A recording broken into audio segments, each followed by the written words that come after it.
Chapter 9, Sophie Donnelly.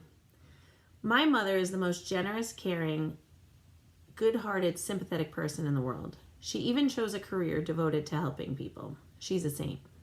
I always knew that lousy attitude was going to get us into trouble one day.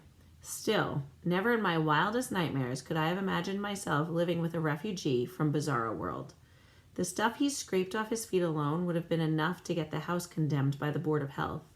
God only knew what was living in his hair. And his clothes? I was amazed they didn't get up and walk away on their own. Mom insisted he was very clean. I told you about her, generous to a fault.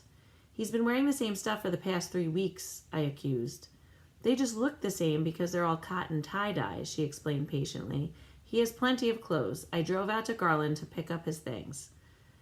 I hope you brought extra shoes, too, I put in. Somebody hung a pair of cornhusk sandals on the high-voltage wires by the commuter line. I wondered who they belonged to. I called Brad Pitt, but he's wearing his.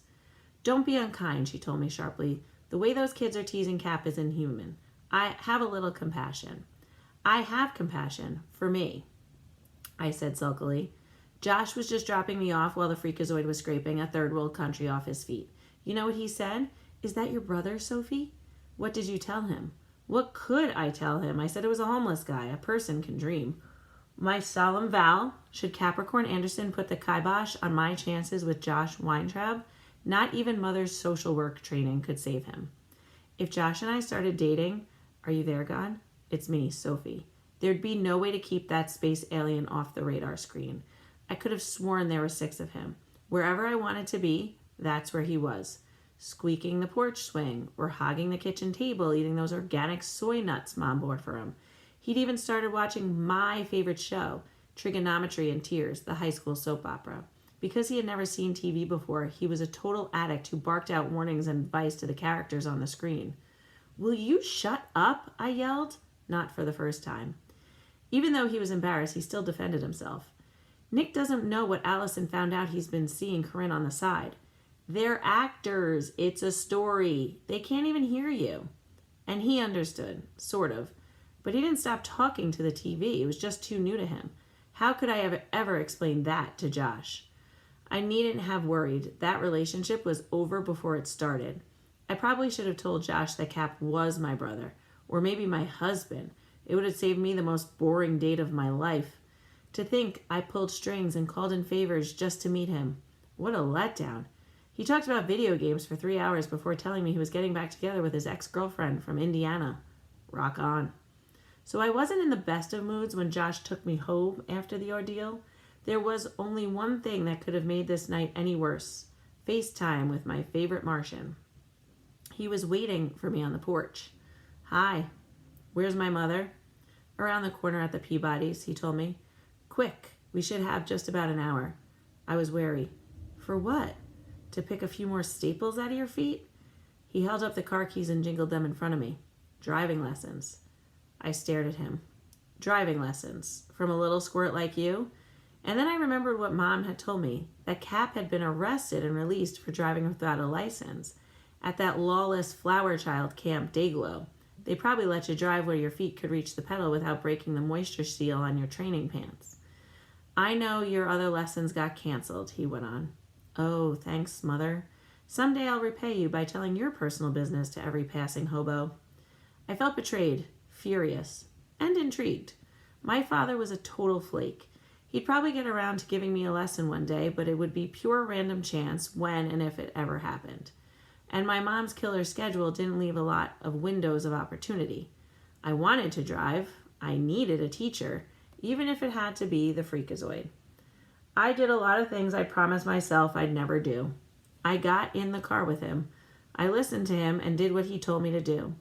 That idiotic Zen hippie style of his turned out to be just the right for a driving instructor.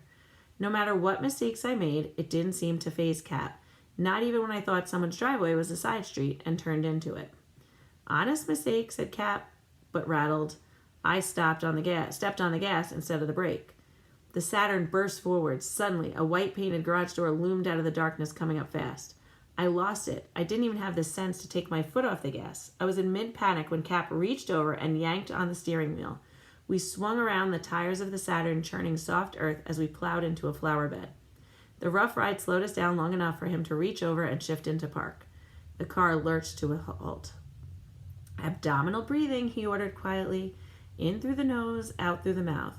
But there's no almost, he lectured serenely. Only happened. And didn't happen. This didn't happen.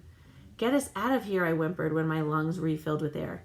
You'll do that. It's a circular driveway. Just continue around. I was really panicking. Visions of an angry homeowner coming at us with a shotgun were whirling around in my head. I can't. It's too narrow and there are trees on both sides. I'll hit something. At this point, I didn't care if I never drove again. I just wanted to make it home alive in something that still resembled a Saturn. He was endlessly patient. This is a philosophy Rain passed on to me when she taught me how to drive our truck. I very nearly hit him. This is no time for your hippy-dippy wisdom. But there was no stopping Cap when the subject was the immortal Rain. She said if the front gets through, the rest will drag. I stared at him. That's philosophy? Rain used to drive a taxi in San Francisco before she formed Garland. I let out a nervous giggle and it relaxed me. I put the car back in gear, aimed the hood between the two trees. May Mother never find out I was piloting her precious Saturn on instructions from Rain, the face of so many of her childhood nightmares. When we reached the road, I was panting with pure relief. The freakazoid made me pull over while he went back and replanted all the flowers I'd spun up. I was so grateful, I didn't even kill him. Surviving my first brush with the disaster must have boosted my confidence because I was a better driver after that. In short, I was tooling around the neighborhood with something approaching skill. Pretty soon I even forgot that my learner's permit probably wasn't valid when I was in the car with someone even less qualified behind the wheel than I was. I was so wrapped up in the experience that it took me a few seconds to recognize the female pedestrian we just passed. My mother, I rasped. Oh man, we are so busted. He didn't seem to understand. Why? Think, for once in your life, what does neither one of us have? A driver's license, maybe? This was more serious than a few uprooted chrysanthemums.